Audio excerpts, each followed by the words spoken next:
cô luôn bị piang mệt và yang tới buồn sang tại ibu có mấy màu video lên rúp mệt và yang tới buồn sang ta tổ anh chặt đạch ngao và mà chăm một pull từ nhu nằm đá cất lấy so sạt bình doan prai lời đáo anak buồn sang đi gà đập giờ nên rồi này có mấy màu mạng video hàng lấy rúp được nằm đá đi nằm đúng pretar ban lần là thâu lên từng kẹng lại nạp buồn sang đi gà ta đồ ngạ lùn doan rồi này nó nhiều nèo này lại liên tôn giáo có tá ba lần là lên từng vất cặp rọ lần cha làm sẽ mất nên mấy bệ xem tăng một và ni bị vàng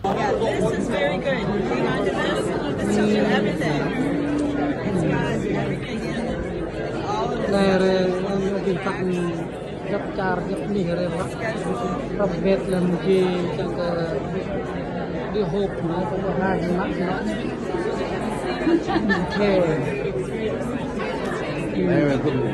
này aku ni pimpang nó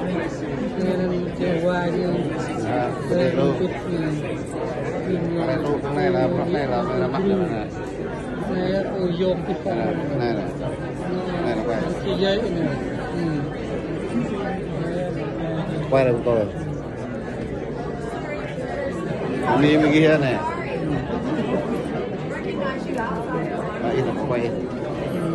có quay phải là này tụi mía này chẳng mò nó đây miệng lò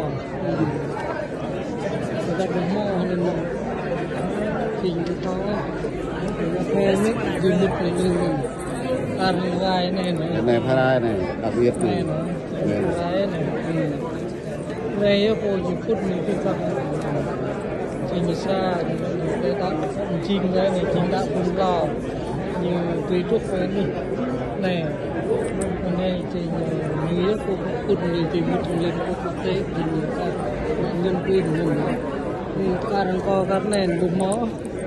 nền thì lúc nữa làm ta đấy thì cái phần của chúng ta con này các em mình về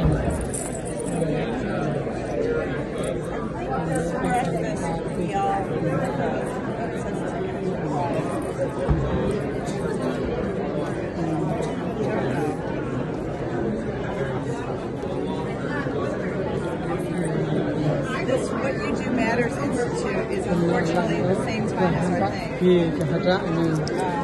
cái dòng đi